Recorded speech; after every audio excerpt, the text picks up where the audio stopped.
Pavloviću, šta mislite danas o srpskom filmu? Da li je srpski film danas, da li uopšte postoji? O tom ne mogu da mislim, ne postoji. To. Mogu da mislim, šta mislite o Nebiću? Pa Nebića nije, nema. To je i srpski film. Pa, prvo,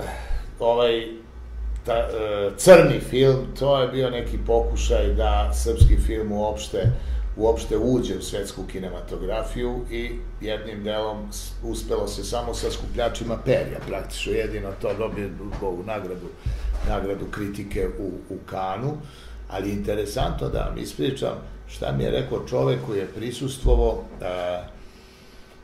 sastanku sa Slavkom Vorkapićem, Slavko Vorkapić je držao montažnu školu u Hollywoodu, naš čovek, to je pandan montažnoj školi Sergeja Mihajlovića Eizenštajna, koja je bila visoko teorijska, ova je bila baš praktična i on je radio Građanina Kejna sa Orsonom Wellesom i bio jako čuven po tim takozvanim filažima štampe, čuvenim svojim, gde krene štampa i to je sad, na taj način protiče vreme, to je sugestija proticanja vremena. I to je prvi put upotrebio u Građaninu Kejnu i on je došao ovde da drži predavanje.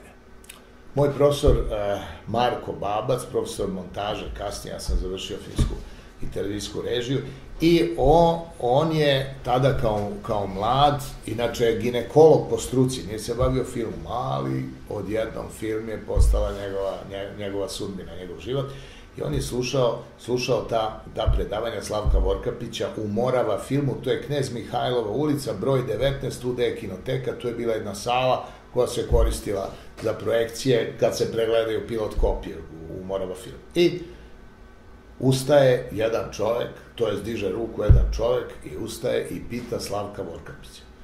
Gospodine Vorkapiću, odnosno profesore Vorkapiću, šta mi Srbi da učinimo pa da naš, kaže, film postane poznat u svetu? Pa kaže, snimajte film o ciganima. Čovek koji je to pitao bio je Aleksandar Saša Petrović i on je to uradio i zaista to se tako. Posle su ovi se drugi nakačili, ali to vam je autentična priča, jer Slavko Vorkapić je već znao da ta populacija iz nekog razloga preko Ujedinjenih nacija dobija na značaju i da igrati na tu populaciju, dakle je to prvo paganstvo, masoni guraju paganstvo, cigani su pagani, odnosno Romi, pagani, oni nisu hrišćani. I to je razlog. Dakle, masoni su digli. Sam Saša Petrović je bio mason velikog orijenta, ali film je dobar. Ne zavisno od film kao film, jer je to prava jedna životna priča, nego ću da kažem kako uopšte došlo do toga. Do tada, Aleksandar Saša Petrović snima dani, dvoje, tri, pogledajte tu tematiku i pogledajte, to je kao ovako jedan rez u njegovom životu. I to je početak sveta. Ali, bio je tu i Živojin Pavlović sa filmovima Kad bude mrtav i beo, Buđenje pacova, Zaseda, i on je imao neke filmove koji su bili interesantni, posebno Buđenje pacova. I takođe tu bi Dušan Makavejev, koji je prvi u istoriji kombinovao igrani i montažni materijal. Recimo, Eizenštajn je jednu jedinu dokumentarnu scenu montirao u filmu Oktobar, to je scena sa klanice, ali umontirao tako da se ne primeti da je dokumentarna, nego da bude, sad cela struktura njegovih filmova jeste da liči na dokumentarne, to je tačno, ali se zna da nisu, nego da su to igrane scene, međutim, on je to samo ubacio da poveže, da sad ne ide posebno da kolje, kad već ovi to rade. Ok, a Makavejev je radio nešto drugo. On je u stvari iskoristio i montažu atrakcija i montažu kontrapunkta. To su ideje Eizenštajnove da napravi jednu potpuno novu formu, a to je kuplovanje, sprega, ne znam nija kako da kažem, dokumentarnih scena i igranih koje onda sublimišu jedno novo značenje. Znači, dobija jedan konotativni niz iznad onoga što vidimo, ima određeno značenje. On je to koristio u kritičke svrhe komunizma, pa je to imalo i veliki odjek. To je misterije organizma i nevinost bez zaštite. Hoću da kažem da su ti ljudi imali neki talenat i hteli su nešto da i Živika Pavlović, i Saša Petrović, i Makavejev, i takođe Želimir Žilnik. Međutim, to je grubo stopirano, jer je najmljen pokojni Lazar Stojanović pokojni, ali tako je to bilo. Oni su najmili jednog čoveka koji je, Lazar Stojanović je napravio plastičnog Isusa, gde je, da kažem, persiflirao Tita i ubacio, ne znam, ustaški žurnal, četnike, neke gluposti, samo na taj da minira, u stvari, minira razvoj srpskog filma. Zašto? Zato što je u tom trenutku Avalu film vodio Ratko Dražević. Ratko Dražević, ja mislim da on ujak ove Vilimon, kako se zove. Beljane Vilime, to je njen blizak rod. On je, međutim, on je bio, da kažem, udba, jugoslovenska, ali šta? On je, kao svi ljudi iz Partizana koji su imali vlast, kad mu se nešto poverilo, će u tome da bude uspešan. I on je stvarno uspeo da napravi prvo ekonomski zbog koprodukcija, Dugi brodovi, da dovede tamo i Karla Pontija. U to vreme se radilo sa Karlom Pontijem, a ne sa Karlom Del Ponte, s kojim su radili ovi naši poslednji. Interesantno da kažem, imate dva imena, jedan vezano za uspeh, drugi za katastrofu. Srpski jezik je neverovatan sa tim nekim.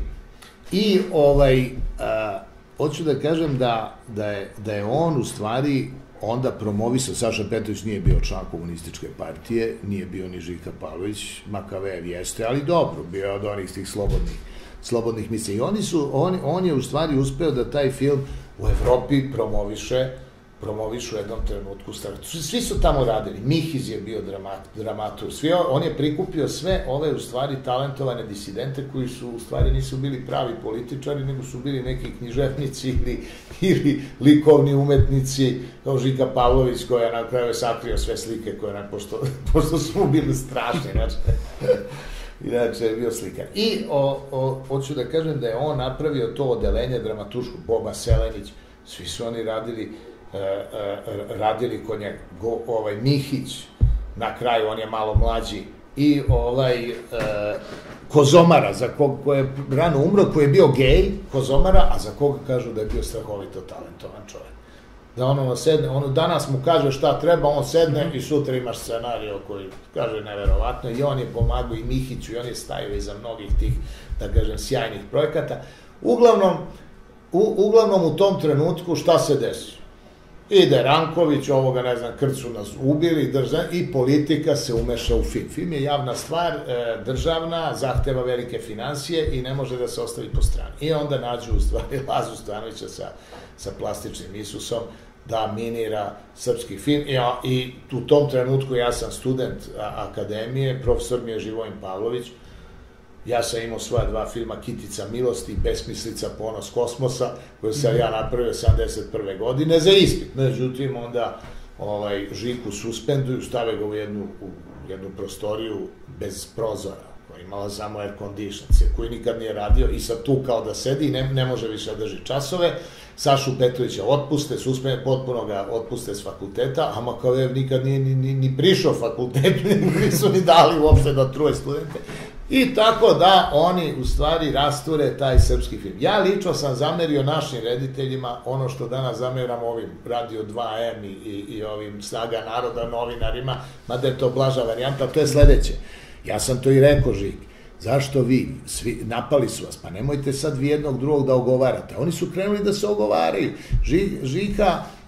Žika kaže za Makaveva, on kaže ne zna da ispriča filmsku priču, on to samo on je cakista, kaže, on samo radi, kaže, makazama, pa spaja, pa kad vidi da je čudno, onda ostavi, znaš.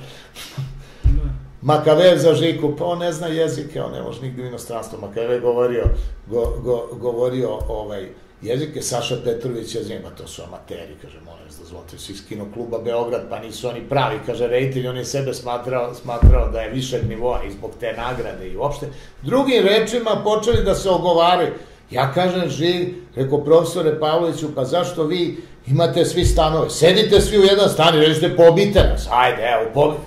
Nisu umeli to da urade. Saša je otišao u Nemačku, i to je dobio na jedan, moram priznati, sraman način je dobio pasoš. Njemu su uzeli pasoš, Saši Petroviću.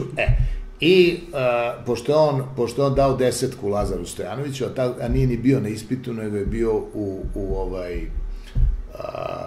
u Iranu tog. Ali je film pre toga gledao. Gledao je 10 dana pre toga u montaži Vuka Karadžića, tada je ta bila akademija i sad u toj sobi su bili, ja sam još jedini živ od svih koji su bili u toj sobi. Bio je Saša Petrović, bio je Branko Perak, direktor fotografije Plastičnog Isusa, Lazo Stojanović je puštao film za stolom, bio je Tomislav Gotovac, prvi glumac i bio je Branko Vučićević, čovek koji je bio siva eminencija srpskog filma i koji je jako mnogo radio sa svima njima i stvarno im je pomagao. I bio sam se zatekao na akademiji i kaže mi Dušan Ivanović, Duja, domar, kaže, sad će da gledaju ovaj film, kaže, joj, ima neki užasak. Kakvi užasak? Ma kaže, ovako bageri, kaže, one leševe, on je tačno vidio, on je iz Auschwitza, pa ni to dalje da gleda. Kaže, Duja, ne mogu. Pa čekaj, rekao, da vidimo šta je. I sad, završi se ta projekcija, Saša ode u Iran, komisija da ovome bez Saše 10, oni gledaju i ništa. Ali šta je bio problem? Kad su Saši uzeli pasoš, onda je Milan Vukos, koji je tada bio, još je živ, on je bio funkcioner i direktor televizije RTS-a, on je došao kod Saše Petrovića kući, i to mi lično Saša Petrović pričao, što ja sad govorim, i kaže, on je rekao meni sledeće, ako ti napišeš da nisi video film, nego da je on naknadno montirao to kako se ti to puderiše, šminkeriše pre nego što izlazi, što nije ništa danas. Danas ne bi niko prepoznao to kao nešto neobično. To je tako bilo neverovatno, kako sme. Tito, on je uvek prirodan. I kaže da su ti materijali naknadno ubačeni. Ti daj, kaže, tu izjavu, mi ti vratimo pasoš, idi, kaže, čekate Heinrich Bell, grupni portret s damom, snimat ćete tamo filmove u Nemačkoj.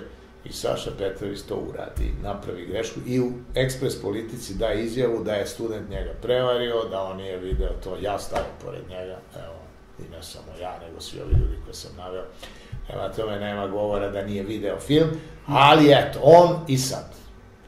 Ja sam zamolio Sašu Petrovića za razgovor, pošto zna da sam ja bio kasnije, on zakazao mi razgovor, to je godinama kasnije, što vam sad pričam, u hotelu Metropol. I ja njega pitam, pa profesor, nije u redu da izdate studente? Pa jeste, mislim, okej je da vi dalje radite, ali ne po tu cenu, rekao. Pa kaže, znate, on je sad, njegovo objašnjenje je bilo da je u stvari to nije bio običan film, nego je to bila bomba podmetnuta u stvari pod srpsku kinematografiju. Ispostavilo se da je to takođe tačno, jer od tada mi nemamo više kinematografiju. Ovo su, Šijan je na tom repu još nešto uradio i to je bio kraj, 81. godine, to je, taj duh je prekinut, to ne može da se vraća. I kaže on u stvari za Lazu Stojanovića, pa on kaže radi za cilj. Stvarno, pazi, ja sam tada smatrao da preteruje Saša Petrović, rekao, pa ne možete, rekao tako. Rekao, on je 3 godine bio u zatvoru, rekao, zbog tog filma, sad radi za cilj, što ga je, rekao, onda držalo 3 godine, što ga nisu. Međutim, ispostavilo se da on zaista sad posljednjih godina primao platu od State Departmenta sa Natašom Kandić, to više nije nikakva tajna, da on zaista, znači da je još tada radio za cilj i da je Saša Petrović bio u pravu. Ali svejedno, mislim da su obojica pogrešili, odnosno da nije smeo Saša Petrović da izda studenta, cija ne cija, to je njegov student.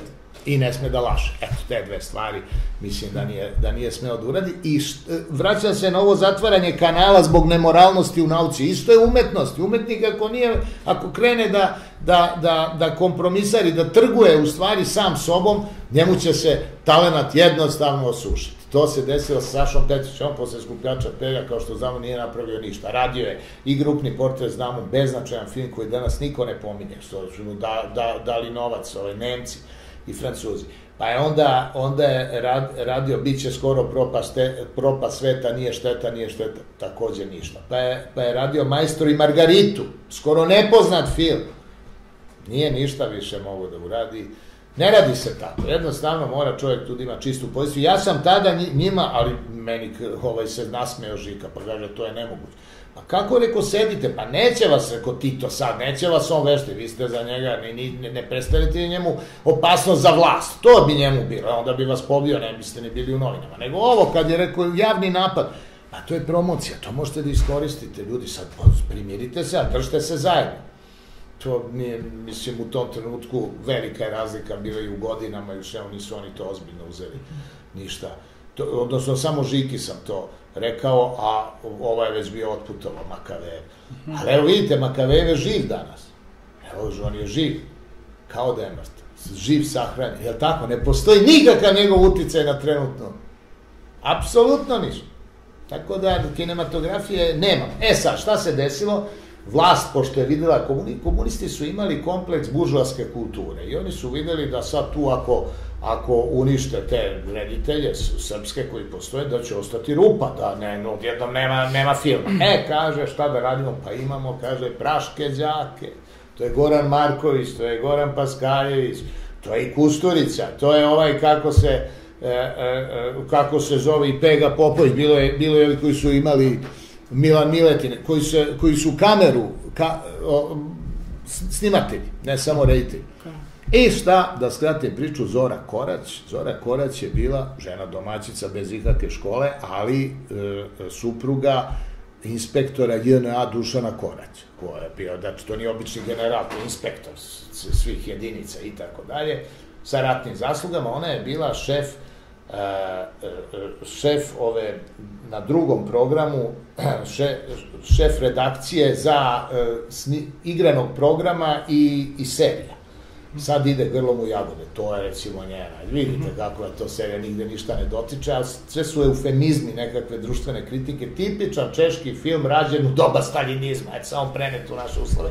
To je radio Srđan Karanović, isto Điđa, isto Praški đak. Ona je, da skratim priču, napravila u Maderi ručak za sve njih, pozvala ih i rekla, u ponedeljak kod mene, u redakciju, svi ćete dobiti filmove, oni su, tako reći, za 24 sata zamenili celokupni svijet i to vlada do danas. I to vlada, eto vidite, Goran Marković se snimio film Turneja, izuzetno loš film, izuzetno, ne da ste gledali. Ja sam, radio sam. To je ko ješta. Za jednu ozbiljnu stvar, jer šta bi uradio pravi reditelj? Pravi reditelj bi zaista ušao suštinski u stvar, kao što je, recimo, Stanley Kubrick. Pogledajte njegove filme, on je svuda je našao umetničku transpoziciju, ali nije izneverio suštinu same stvari. Pogledajte naše filmove o ratu, to je ko ješta. To je potpuno ko ješta. Nigde uzrok rata nije ni dotaknuo. Čekaj, pa nije tek tako tu izbijen. Postoji razlog. Ja mislim da je naš prvi film, kad je počeo rad 90-ih, da je prvi film koji je napravljen da je bio Dezerter. Dezerter. Šta to znači? Pa, Žika je već, da vam kažem, ja sam se u njega jako razočarao, moram priznati, jer on je posle otišao, kad je suspendovan, posle je dobio novac da snima film. Rdeče klasije, crveno klasije u Sloveniji, pa Let mrtve ptice, pa je nastavio da radi to sa Slovencija, na kraju završio s Bugarima.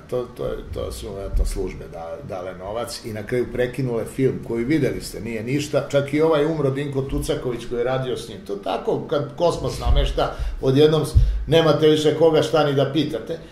On je u stvari napravio strahovit kompromisan sa sobom. Doviđenja u sledećem ratu. Očajan film Žike Pavlovića koji je trebalo da ide u Kan, međutim nije stigao ni do zvanične selekcije, pošto je potpuno.